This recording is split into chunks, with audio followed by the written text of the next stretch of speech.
Greetings, members, one and all of the Salivation Nation. We haven't heard much about that Russian gold ban lately. Well, in this video, we're going to give a little bit of an update as to what's going on. So let's explore.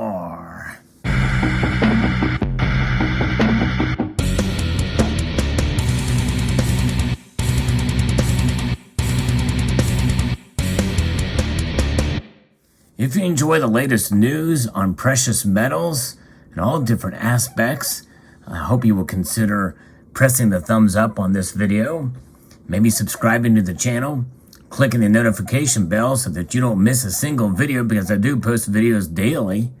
I'm going to be referencing an article here that actually is a pretty good piece from Al Jazeera that talks about the situation and where it stands with the banned Russian gold. The world's leading economic nations were known as the G7, which includes the members of the United States and also of the European Union. It used to be called the G8 because Russia was involved, but that hasn't been a thing since their takeover of Crimea. They're working out the details of a ban on gold exports from Russia, and the plan is expected to be formally approved very, very soon. In fact, it could happen within days. The proposal was first mooted at the G7 summit in Bavaria last month, but the fine print is being finalized by the US, United Kingdom, Canada, and Japan before the group votes on a ban on imports of Russian gold. Note that refined Russian gold is marked and dated, and therefore straightforwardly unidentifiable or identifiable that the Russian gold is, because it's marked and dated. And that's from the London Bullion Market Association, which, as we know, they're the trade association representing the United Kingdom market for gold and silver bullion. In this statement that was posted to Al Jazeera, the sanctions imposed from the 24th of June apply to all new Russian gold, but do not apply to Russian gold produced before this date and held outside that country.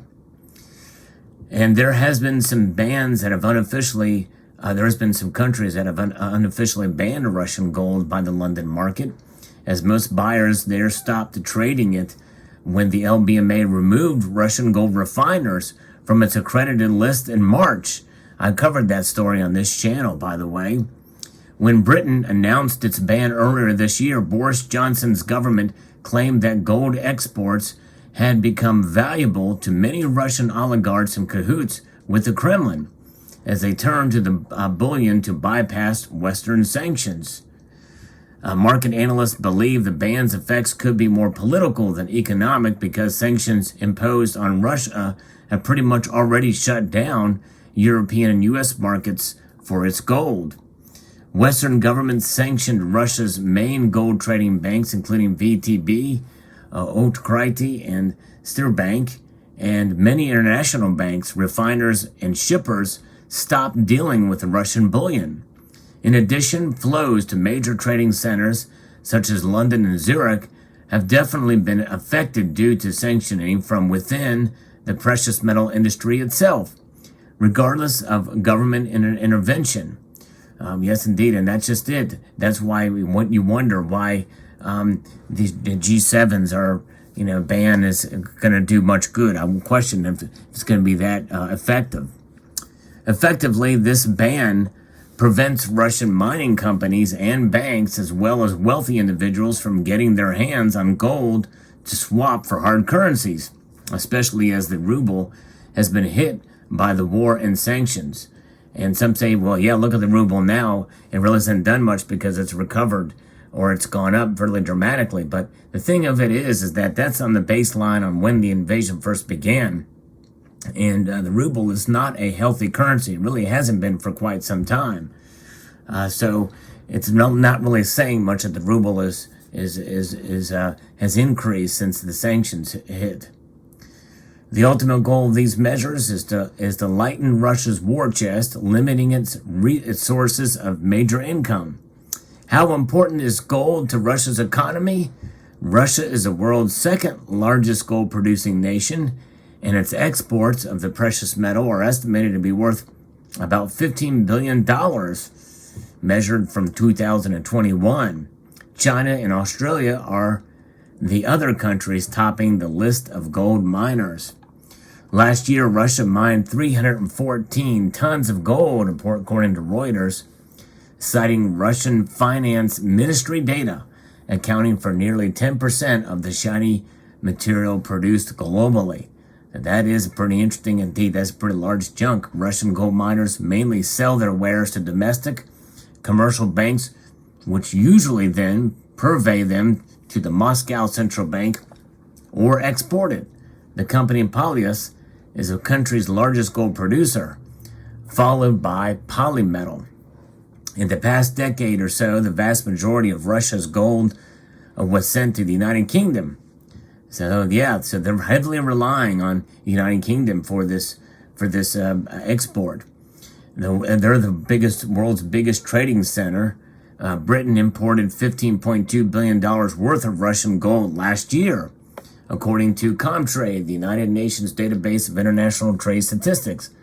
But in recent years, Russia has also sent gold to countries including Switzerland, Turkey, and Kazakhstan, according to trade data. So while a ban on Russian gold would cause some waves back home, it would not be on the same level as, to say, the proposed oil or gas price caps. Fawad Razakzada, a market analyst for financial services from a Citi Index, said it's not that important for the Russian economy, but as the saying goes, the Western sanctions are designed to kill 1,000 cuts. And this is just one of those. A ban on sale of Russian gold is not likely to have a significant impact. So it's not going to be as big a deal. And I think, again, when you look at what the LBMA had done, I think that's going to have a greater impact than this G7 thing. It's more of a political move. So will this ban have much effect on supply to Western markets? Because a lot of this new Russian gold, what's going to happen to it is it's going to stay in country, apparently, if it's being produced at all. The World Gold Council does not expect the G7 ban to have a significant impact on the global gold market, it said. Due to large above-ground stocks, there is ample gold available to meet fabrication and trading needs, it said in a statement to Al Jazeera. So in effect, while Russia is a large producer of gold, its supplies might still not be enough of a factor for any ban on new gold to rock the markets noticeably. But has even a small reduction in supply meant prices have risen? You would think this would be the case, said Razakzada, but gold prices have actually fallen quite sharply in recent months, we've seen lately, suggesting that the Russian ban has had no impact at all. Or it could be that they're still dealing with the Russian gold, or some of it at least, a great portion of it, that was traded before the invasion. The impact of the gold ban is likely to be limited, given the industry has already taken steps to restrict Russian gold. The LBMA in a statement added that 24th of June, sanctions apply a further level of restrictions on the Russian economy. From a UK perspective, however, we would not anticipate and have not seen any significant change to the efficient operation of the London market, which is the global over-the-counter market for physical wholesale gold. OTC commodities are securities traded via broker-dealer network as opposed on a centralized exchange. So then the next question, many of you are probably already anticipating this, is where does the Russian gold go instead? Because it's not going to just sit there for some of this stuff. They're going to find other buyers, as already was suggested in this article above. At least 6 months of economic turmoil, war, and geopolitical brinkmanship means that currently Russia's gold buyers are mainly made up of the country's central bank, domestic commodities clients who want to keep their money in something safe, and buyers in Asia, especially China and India, who have not sanctioned Moscow. As both nations continue to buy Russian crude oil at discounted prices, it seems logical that gold traders in both would be somewhat unmoved by a ban on Russian bullion in the West. Yep, that's right. I agree with that. Russia's gold exports have already been rerouted since the start of the war, flowing eastwards rather than westwards. reflecting self-sanctioning from Western world gold market participants, said Karsten Mink, a senior analyst at commodities broker Julius Baer. The implications of a ban on the gold market are likely very limited, which is kind of what I had thought too, and basically predicted in the video that I did on this early on. Yes, indeed. Raskada added that the impact of the Russian economy is going to be negligible, as it will still likely sell gold at its existing customers in some Asian countries, whereas the West had already cut imports of almost everything bar energy from Russia when the war started. So what is the point of the ban? Well, according to Al Jazeera, it's symbolism, and I tend to agree actually in this case. It may have a limited tangible effect on Russia's purchasing and trading ability in the short term, but the West hopes that being shut out of yet another lucrative market could have repercussions to its domestic industry for a long time, and a general effect on morale. The LBMA said the imposition of sanctions on new Russian gold should not be viewed in isolation, but as part of an increasingly substantial parcel of measures designated to increase pressure on the Russian economy and the ability of Russia to generate foreign currency earnings. So what does that mean for the consumer? Well, not much, except for those in countries that approve the ban and who are planning to buy, trade in new Russian gold afterwards. As the analyst said, with plentiful supply in most markets and a price that's fallen, the general gold market will likely remain unfazed. A definitely good time to buy, and it is astonishing that I think it's just telling us that they're finding alternative markets to meet most of that demand, because if they're the second largest producer and they're being shut off completely, it seems like that would have an effect.